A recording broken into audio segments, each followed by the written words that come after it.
Welcome to the MAGC Wellness Podcast. My name is Kgao, and today we'll be talking about something very interesting. I know I say this a lot, but today we'll be talking about beyond the addiction, understanding the person behind the substance abuse. Today we have Lynn with us, who will be explaining about how to see the person holistically beyond the addiction. Lynn, welcome. Thank you for inviting me. My name is Lynn, and I am a social worker. I've been involved with addiction for a very long time. I work at a rehab center for 13 years now, but I've started to work with this in 1998 already. Sure. So for a very long time, substance abuse, addiction, but the person behind it have become for me a very important part of society to help people to become better. Sure. I know a lot of us think about drugs, we think about alcohol when we think addiction, and we think about the detrimental effect on the family, right? Why is it so hard for us to think about the person beyond it? I think it's very difficult for people to think about the person behind it because it looks like they are just doing something that is, well, let's say naughty, or they are just obstinate, they don't want to change. They are just spiteful. They don't want to be part of a normal society or family, Sure. And I think in that way, society have cast a very bad light on this illness because the person who are suffering from addiction are ill, and they often don't have any power over it eventually, but they themselves don't understand it until they get the right help. Sure. Then I want to actually truly understand what you mean when you say they are ill and that it's not a lack of willpower. What does that mean exactly? I think the biggest misconcept is that they are obstinate, but they have a loss of control eventually. Sure. And when they have a loss of control, their midbrain, which is the survival system of our existence, takes over, which cannot make choices or cannot choose not to make us survive. And it starts to drive their behavior. It's a very difficult situation for the person with the addiction because they themselves can't understand why they cannot stop. They try. Often they try.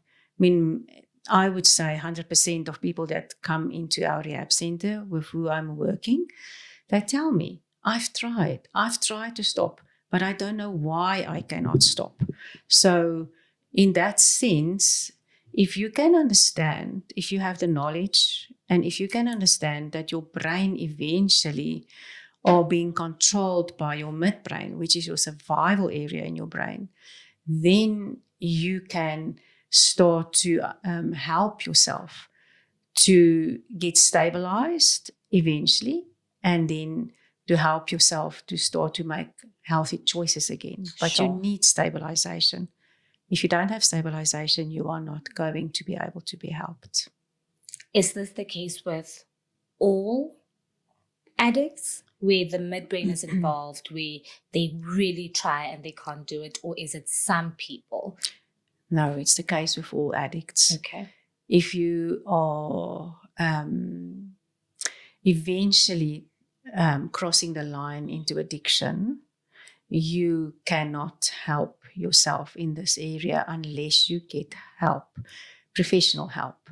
So, and unless you get to a point where you decide, I want to be helped, Sure. and I am going to do everything I can to be helped, then you will be able to get your brain online again, and you will be able to make healthy choices again. Otherwise, no. It is a case of it happens to everybody with the addiction illness. Sure. I think that's so enlightening. And before we go any deeper into that, when I saw that you were coming to join us, I thought a social worker, addiction, I know it's multidisciplinary. Yes. Yeah. What is your role exactly in the rehab center? Well, let me just start off to say social workers are often not seen as the first point of call, but because a social worker works in community, they are the first port of call, because families are in trouble and she or he goes and visit the family and they then discover there's a problem. So a social worker often then assess, they refer, they recommend, they help. They can also get court orders for people who are unwilling to go for help. So in a rehab center, often the social worker's role is to assess. She's also, or he's also involved with the family, so they become the point of connection between the addict and the family, or whoever it might be. There might be a work situation also. A social worker often also they do groups, educational groups. They are involved in psychoeducation in a rehab situation to teach the family as well as the addict, what this disease is about and how they can move forward to help the addict, but also to help themselves. I see. Okay, so as you were speaking now, one of the questions that I had was, why is it important to bring awareness to this, right? Not only to people that are dealing with the addiction, but in the general sense of the word, where people that might even be far from the conversation, why is it important for them to know about this, about viewing the person beyond the addiction? I think it's very important because we start to see people not as people. We don't see the individual. We don't see that this person is actually just an individual struggling. And it's important because a person with addiction will not move forward if they do not get the support and the social involvement from many role players to help them to get better. But I think society in themselves need to understand that addiction is a complex situation. Sure. So if society or the person out there can start to understand that addiction is an illness that touch so many lives, not just the addict, but the family, then it spills over into the workplace. It spills over to children. Sure. It is a disabling situation eventually. So I think the more people understand that addiction is something that comes in time, but if they have the right knowledge, especially children, if they have the right knowledge of what to avoid and what to not allow in their lives, they can certainly help themselves not to get into a situation where they become addicted. Sure. You mentioned a term earlier that I want us to just touch on a little bit. You mentioned psychoeducation. Yes. What is psychoeducation?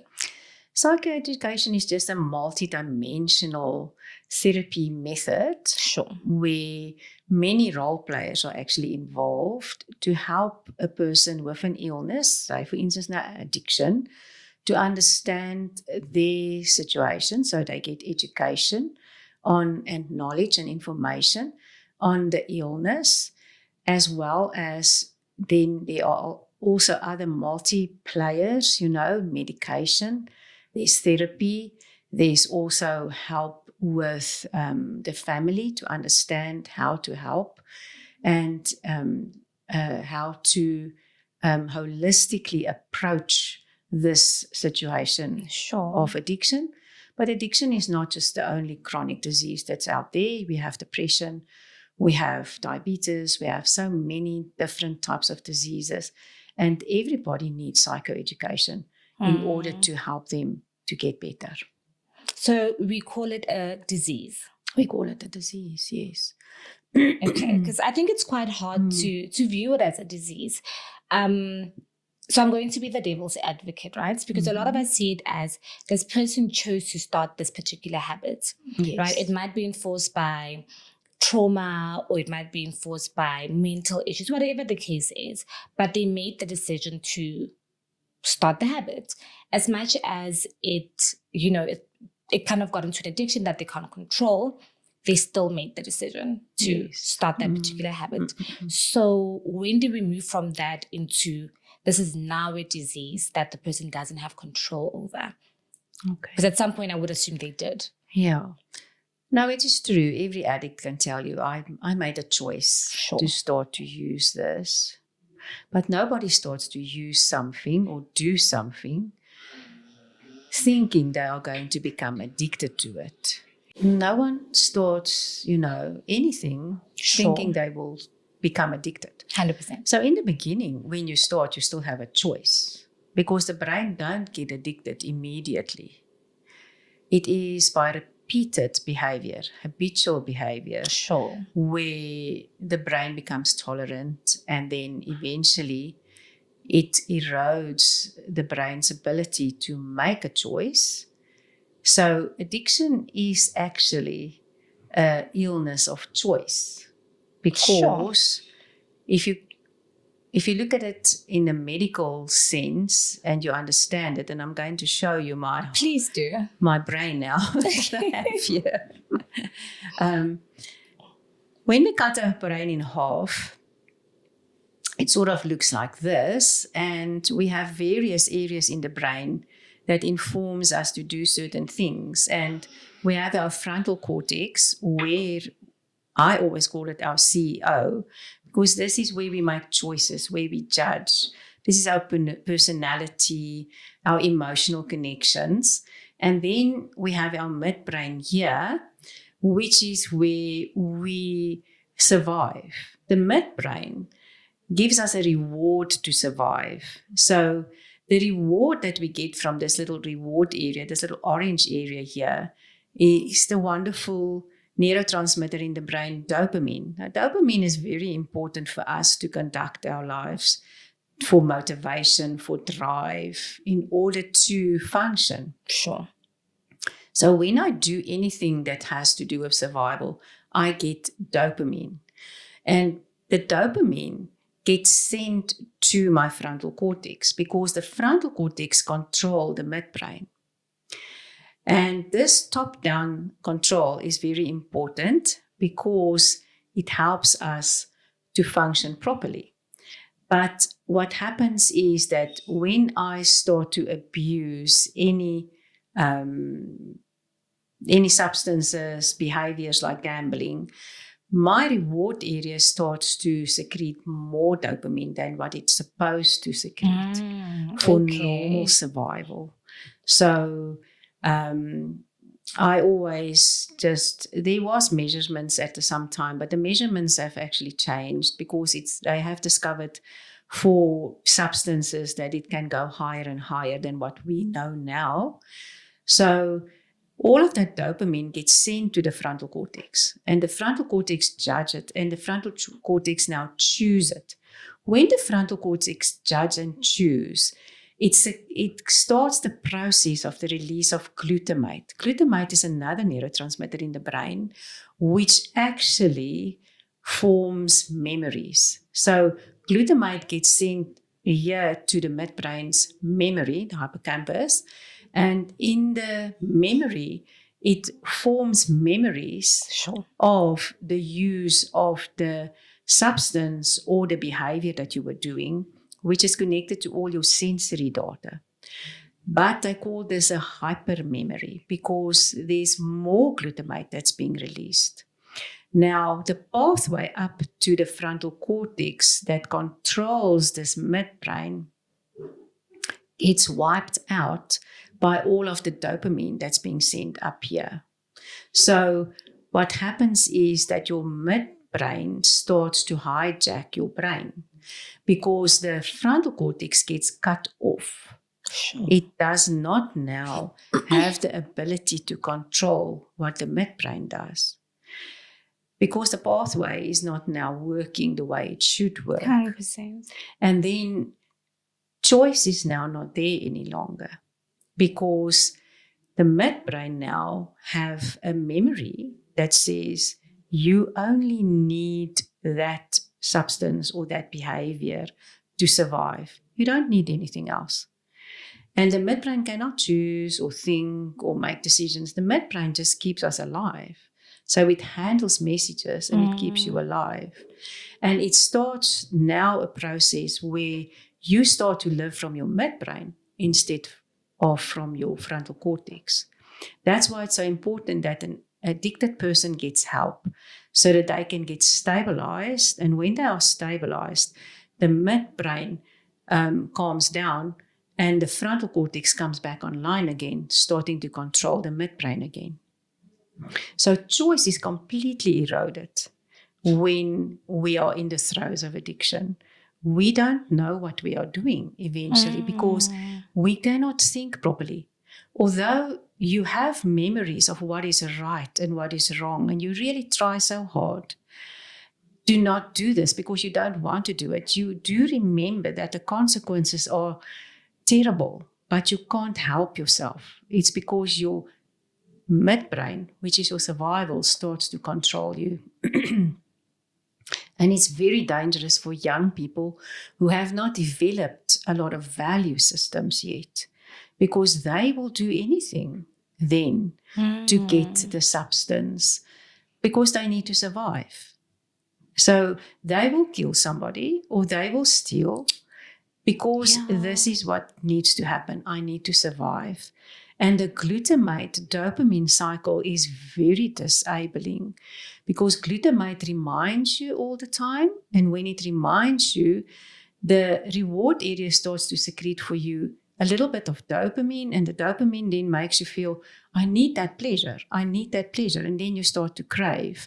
And when you crave, the cycle just takes you and you use, and then you come down, and then the brain is now in stress because you have come down. You don't have that in your system any longer. And then you start to, the memory starts to light up, trying to help you. And then the glutamate is secreted and the dopamine, and you crave. And so the cycle just continues. And when you cannot make a choice, then you have a very big problem.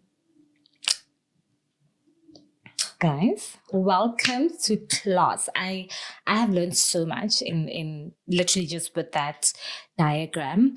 I have to say this is not medical advice. Remember, it is for educational purposes. And today we are clearly educating you. Well, and myself, and you. I also now am wondering, how long does it take to rewire that? It depends on what you were doing. For some people I have seen in our rehab center, about 10, 12 days, the frontal cortex comes back online again, and they all of a sudden start to make decisions again, and they start to feel better again. But for the brain to calm down, look, your brain heals. If you stop, your brain can heal. And that is amazing. We are very fortunate that the brain can heal. But it can take sometimes up to 2 years for the brain to calm down. So that high levels of dopamine that you need to survive must come down to the normal again. Otherwise, nothing will be pleasurable for you. That's also why people relapse very quickly, because there's no pleasure for them, So it can take 2 years for this to calm down and to get to the normal space again. I have seen that. I have lots of information from people who are recovering addicts, because I also do run a group once a month for the people that are in recovery. And I have seen with people that are in recovery, it takes them sometimes 2 years, but it doesn't mean that you cannot make choices now. It means that you are now in a phase of action where your lifestyle change, your behavior change, and all of that is very difficult for a person with this illness of addiction. It's not an easy illness. It's a very difficult illness. So to answer your question, within 10, 12 days, the brain comes online again, but it can take 2 years for everything to normalize again, and so for you to feel, I'm okay again. The only place in your brain that never changes is your memory. Sure. Because you have now locked into your memory. This is where the problem lies. Your memory remembers that you can get that high volumes of dopamine. And that's why it's so important for a person that's in recovery to check their triggers. Because if they are triggered, in other words, they are reminded of something which the brain remembers used to give them that high volume of dopamine, the brain immediately starts the process to make you crave. It becomes better and better in time, but you need to know your triggers, and you need to know how to handle them, and you need to know how to handle a craving, because you can handle a craving. If you do not do that, glutamate and dopamine are stronger than your will, and it will overpower you and you will relapse. Sure. And I've seen in some instances, I don't want to say all of them, where a person says recovers for many, many years, Yes. but still refers to themselves as an addict, where they'll say, I'm an alcohol addict, but I've been clean for 10 years. Is there a Yes. reason for that? The reason is you will always stay in recovery. It's like a person with diabetes. Sure. You can treat it, but you cannot heal it. In other words, you are treated and you need to stay in treatment. You will be in recovery for the rest of your life when you have an addiction problem. And it's similar with somebody with diabetes. They are in recovery for the rest of their lives as long as they treat it. So that's the reason why you will never be healed. You will always have your chronic disease, but you are living healthy now. You just need to treat your disease. The problem with addiction is your treatment is how you are going to behave now. Your treatment is what your lifestyle is going to be about. Your treatment is how you are going to conduct your life. Sure. And that's very difficult because it's not a medication. It's not as if you are having to measure your insulin or having to get medicine for that. It has to do with your behavior. It has to do with how you are going to conduct your life further forward. So it's a very debilitating and a very difficult disease to treat. I can only imagine that, not that it's easier, but it makes more sense when you are in the rehab center because you are being regulated almost. Yes. Is it incredibly hard for people to go back into real life or to integrate into real life? Because I think there's a stat that I forgot where there's a percentage of people, which is quite high, It's about that 60. relapse Yeah. almost immediately after the first admission.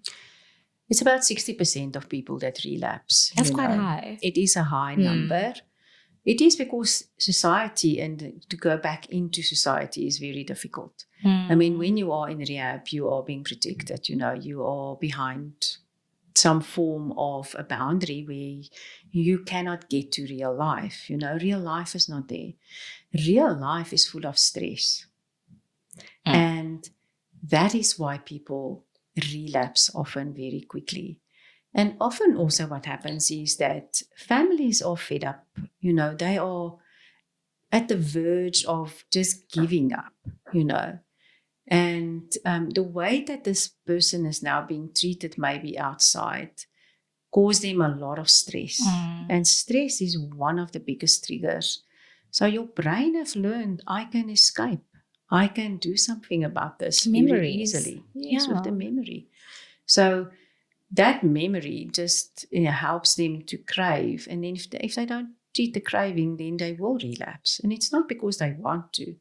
The other side of the coin is that if you are not in a social system or you do not get support or help, it is actually research have shown that people will relapse within 3 months. Sure. Because they need support. You cannot do this by yourself. You cannot. I have so many questions, Lynn. So please bear with me. First question is it incredibly difficult for people to seek help the second time around, or the third time around, or the fourth time around?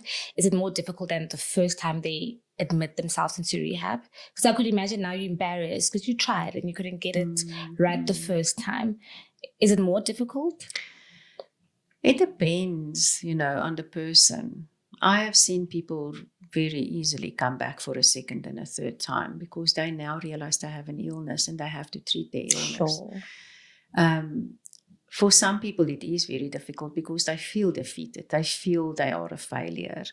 They feel they've tried and they couldn't make it. And so it depends on the person themselves, but I have seen that often the client comes back to rehab much easier now that they understand, but I have an illness and I have to treat this illness, but I do also understand I can't do this by myself. I really need help.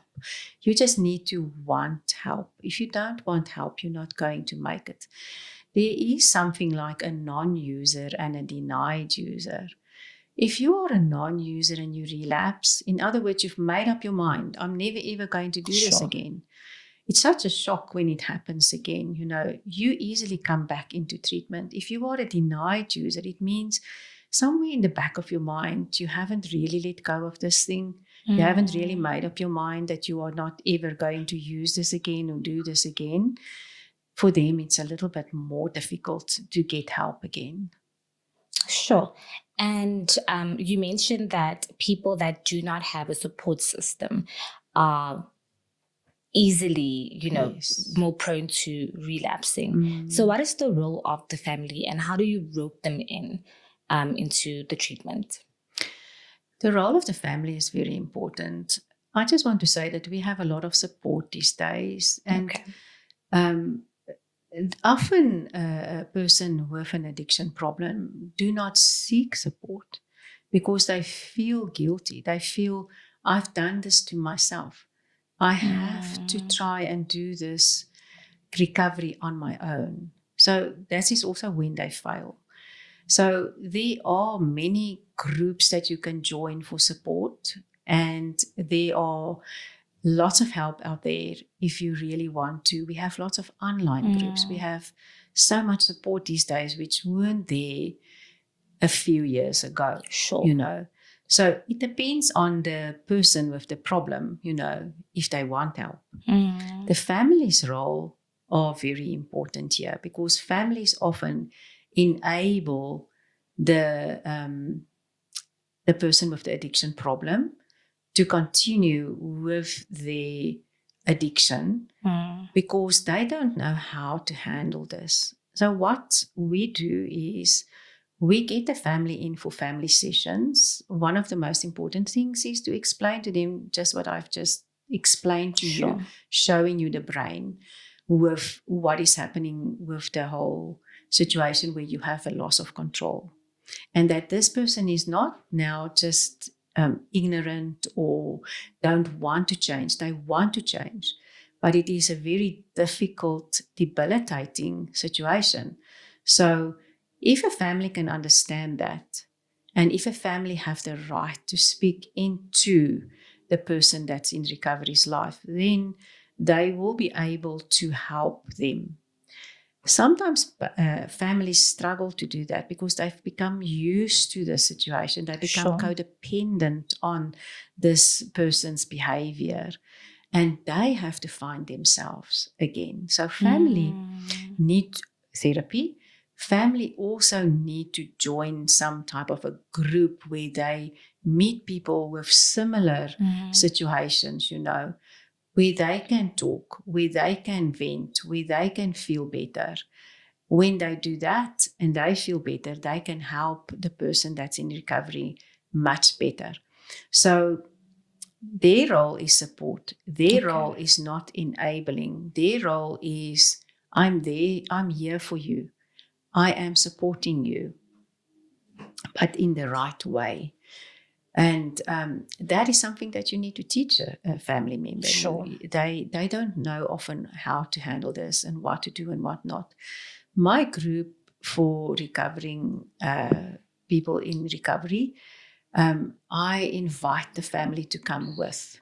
Okay. So the family come, they all talk, and all of a sudden there are solutions, to be found. There are also all of a sudden information and enlightenment, which they never had before, And when families are talking to families, they all of a sudden discover, but I'm not alone in this. That family member have the same problem as what I'm having. So when they start to talk to each other, they find solutions. But also the person that's in recovery find a way of feeling, I can let go now. I can be myself. I can tell them. I don't have to be perfect. I don't have to try and just do this by myself. How then does the community support the family? Because I don't want to say more times than not, but in some instances, the person that has the addiction has caused, property damage or has hurt the people in the community, and hence mob justice and. How do you, as a social worker, then help the person get integrated into the community? Because say if I'm part of the community, I wouldn't really know what happened in the rehab center. That person is still the same person that left. So how does the community get roped in? It's very difficult to rope a community in. It's not something that happens naturally. It's not something that it takes time. Sure. And it takes education again, I haven't really had a lot, of experience with that. But with what I can suggest is that community can get together, especially with our cultural, wonderful groups, just to talk and to find out what's happening. But community calms down when somebody that gets back into the community that have caused problems can show them that they can be trusted again, So it is a ripple effect. If the person that's in recovery can go back into community and start to give back into community, that's the one thing that I always really encourage a person in recovery is go and give back into community. If you go and give back into community will be able to start to trust you again and then come around you again, But it's a very difficult situation. It's often the trust that's broken. So they don't want to give this person really the benefit to come and help again. 100%. But I think it can, they can, be integrated. The first port of call is the family, and then what other support there is, or the Al-Anon or the Nar-Anon or the groups that community can, find out from, to help the person in recovery. Sure. And going back to the addiction, what are some of the underlying causes that lead someone into addiction?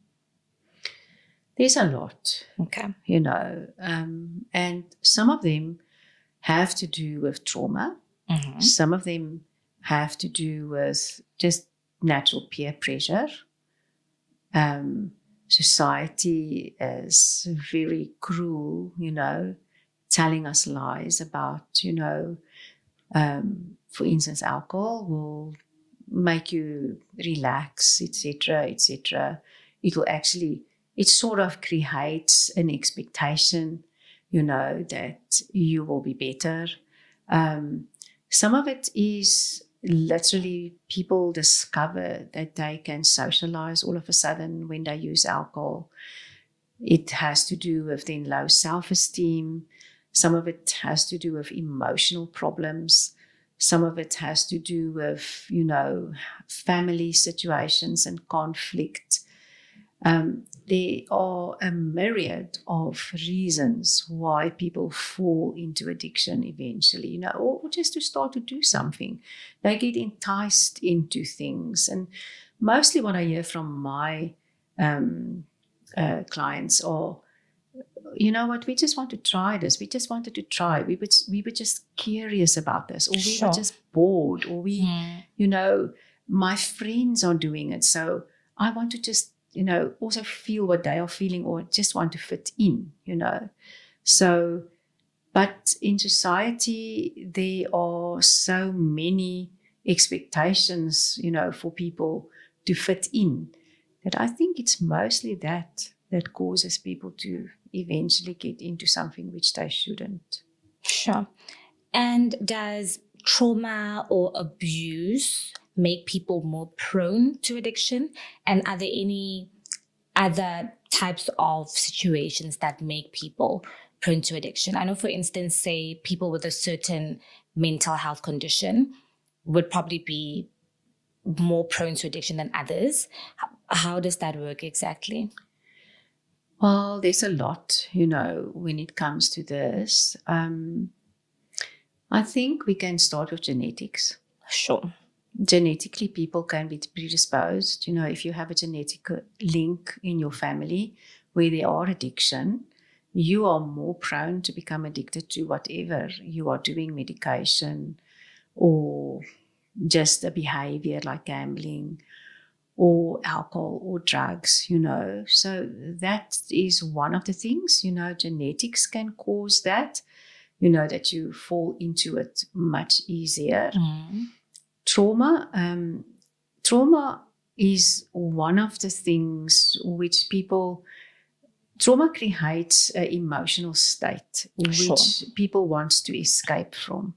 And eventually they medicate themselves with, the drugs or the alcohol or the medication just to feel better, because they haven't had help to deal with the trauma. So, and trauma have many links, it can be abuse, it can be neglect, it can be maltreatment, it can be many forms of verbal and emotional aggression, towards a person. And it starts, in children as very young, And when you are a teenager, your brain is still developing again, and there's a lot of pruning going on in the brain. And when you are peer pressured, your trauma, you want to try and get away from that. So you very easily fall into getting into a situation where you can become addicted to something that you try and do to help you to get away from the pain. When we started, you spoke about also educating young people, like you said, teenagers or children, on what to do in order not to get addicted. Do you guys have a program for that? And how does it work, particularly for the younger people? Well, we do not specifically have a program for that, but I do get invited to schools, and then what I do is I educate them on their brain, how their brain works, what's happening to their brain as a teenager, why what the pruning now in the brain, in the frontal cortex, cause them to more veer to live from the survival area in their brain, and how vulnerable they are, and how addiction works, and what to avoid and what to do, and so on and so on. So often children are very, they're very clever. The other day I was at a school, and when I asked them, what can cause you to get into addiction, they all said peer pressure. Really? They realized that is peer brilliant, pressure. yeah. Because they want to fit in. I mean, at that age, you want to fit in. So they've also, with research, shown that a child will not just do something without peer pressure. When they are 100%. Peer pressured, they will start to maybe use alcohol or do something that other people are doing. So, and I was quite surprised, and I thought, well, that's wonderful. They understand that, and to stay away from those influences. But often they also have a very bad example because their parents are doing it, you know. Sure. Parents are actually, you know, Modeling it. Yeah. And they get confused because we are people of, we follow the lead, you know. Sure. So children follow the lead of their parents, and often it's because of that, you know. They didn't know it's going to be a problem, or there are problems in the family and they want to escape. Then they will, and often they then join a group of children that also have the same problems, and in that way they try and help themselves, you know. So we don't have a program, you know, as per se, you know, but when I do go to schools, I try and teach children what's happening, you know, in the brain.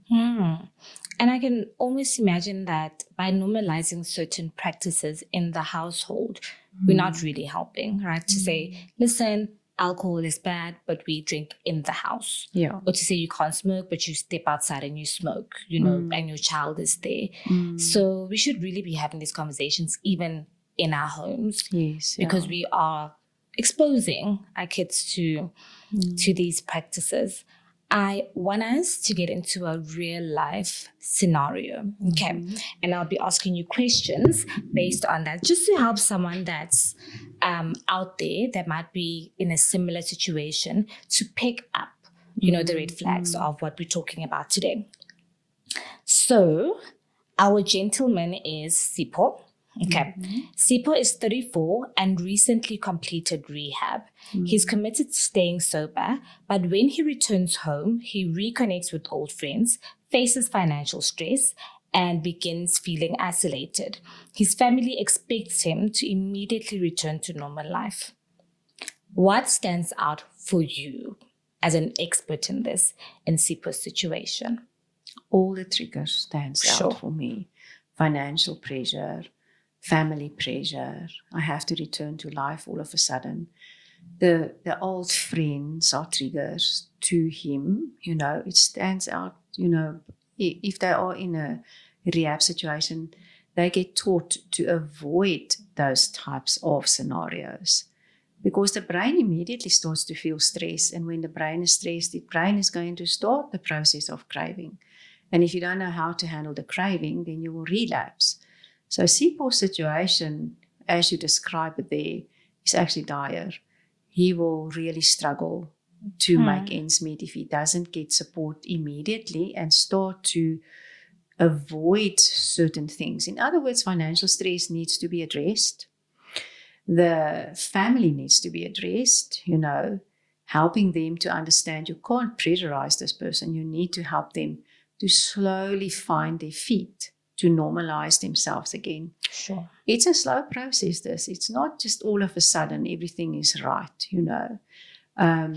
As well as he needs to decide whether I need these friends in my life. Is my life more precious than these friends? Because those friends, they don't understand. I have a patient I know for 13 years. He relapsed constantly because of a friend. Wow. And this friend was a friend that he had since he was in nursery school. They went to... It's a long time. They went to primary, secondary, university. It's a very close friend. Very difficult for him to realize, but this is what is causing my relapses. So eventually, he decided that I have to let go of this friend because my life is much more worth than just having this friend in my life. So he's now clean for 4.5 years because he let go of his friend. He just had to break off the relationship. So friends can be huge triggers and they can cause problems for people. So Sipho needs to decide what is important. Is his life important? Is he more precious than having those friends in his life? Does he have the ability to go and make new friends? So that's one thing. That's a craving that is coming when he is with those friends. So he needs to let go of the friends. And this person that is in recovery that I've talked about it was a very difficult decision for him, but he realized his life will never move forward if he doesn't do that. I want to ask about the things that aren't as, I don't want to say easily changed, but things that you can make a decision on. I know, say, picking the people that you want to be around is one way of helping yourself. What about things like the financial situation? Say in South Africa with the high unemployment rates, that is not necessarily something that you have a lot of control over, right? Or your family's perception of you back now, let's keep going. You can't necessarily move out of home and say, no, this is unhealthy for me, I need to go somewhere else. How then does Sipho deal with that kind of environment where he doesn't have, a lot of influence on the risks? Finances is a very important subject that we try and deal with. In South Africa, it is difficult. I think everywhere, all over the world, 100%. Financial situations are difficult. But if Sipho is in a work situation, he will not be able to handle his own finances now, because finances is one of the other big triggers in his life. Money is a huge trigger for people. So what we do is in rehab, we rope the family in, or a social worker or somebody that's accountable that can help this person, with their finances in the first stages for at least 3 to 4 to 5 months. He will not be able to manage his own finances. He will have to now submit to someone to help them with the finances, because finances are the biggest problem, especially with gambling, as well as trading. There's a lot of... as well as trading. Trading. Yes. Forex trading. Trading, yes. People can... There's a lot of different types of trading online. It's not, it's Forex trading, but there's a lot of different trading. People it's just like gambling, they get very addicted to that. So they need to surrender their finances to their wife or a family member, somebody that can help them with the finances for a while, because whenever they have finances, it's a big problem to them. But even somebody with addiction, with alcohol, drugs, they're not supposed to be in control of their finances now, because that is one of the big triggers for them. So it is a process for them to make that decision. Again, you can't force somebody to let go of their finances, and to let someone else help you. It's not that they're not in control of it.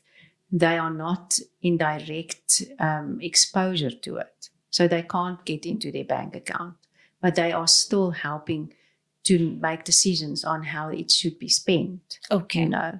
So you're not taking them out of it. You're just giving them another role there, So when you do not have all the resources, it's frustrating for someone, So you need support there.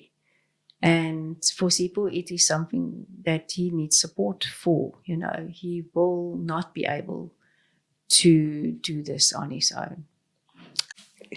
Okay, so I wanted to actually talk or ask rather about people that are alone, right? People say that are on the streets, or people that, have come to, say, Joburg for work, and they don't have any family, and they don't really want to keep the friends that they had prior to going to rehab.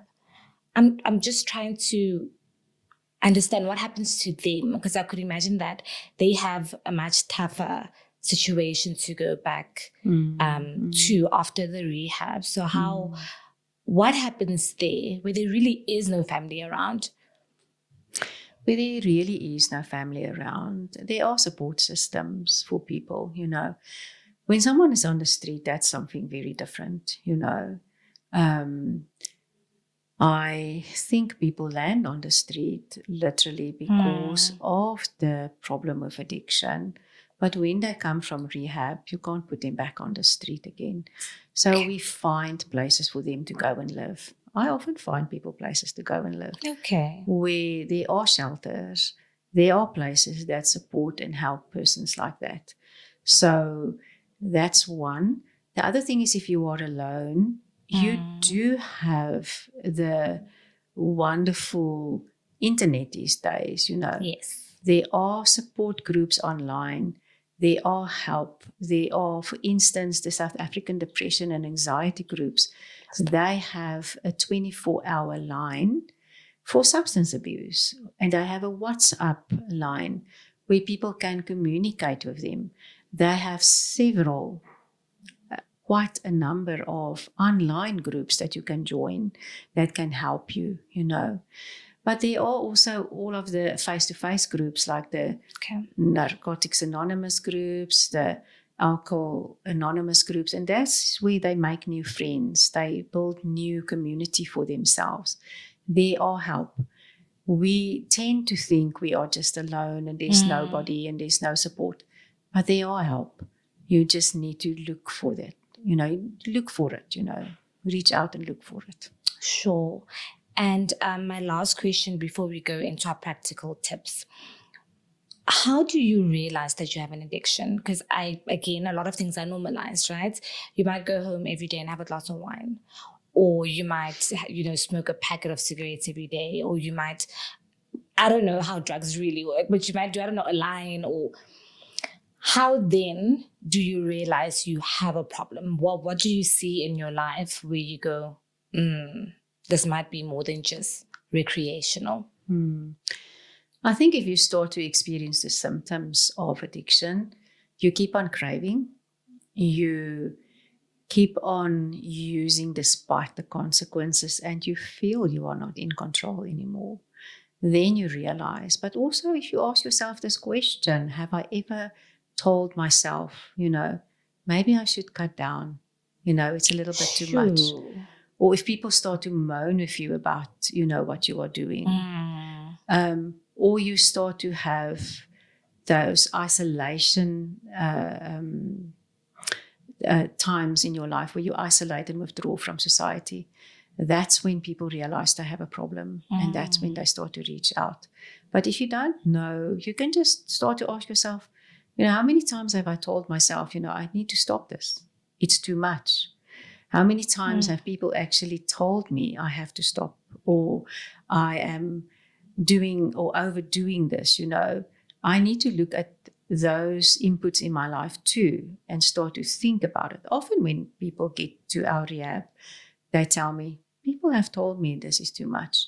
Or I have realized that I get up in the morning and the only thing I think about is when and where and what, why I'm going to be able to use this again, And I've realized I have constantly be telling myself, this is a little bit too much now. I need to stop, When you get there, you need to know that you have a problem now. Seek help.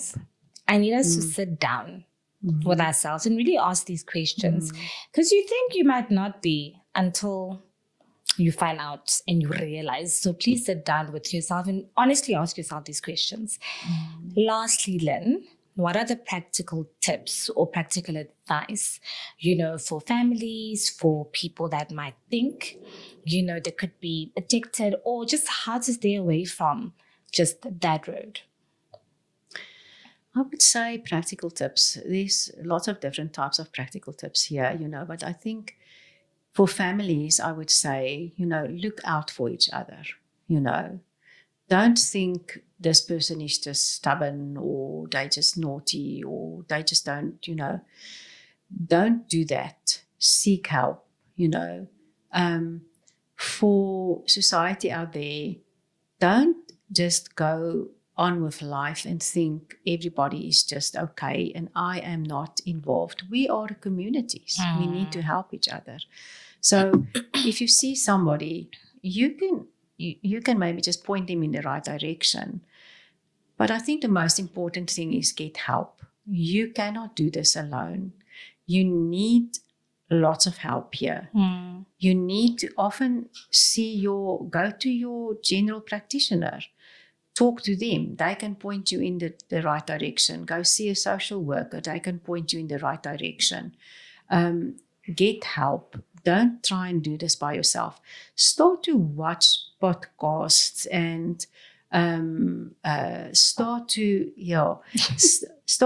educate yourself about this. Don't think it's not my problem, because society is really affected by addiction, and it's everybody's problem. It's not just the family's problem. It's everybody's problem. So educate yourself. Watch, find out. I think we have so many celebrities these days who speak out, you know, and tell us, you know, I've had a problem. I've stopped. Listen to them. Get help. Sure. I have so many other questions, but we have unfortunately run out of time. I know I've learned quite a bit, and I'm sure you have as well.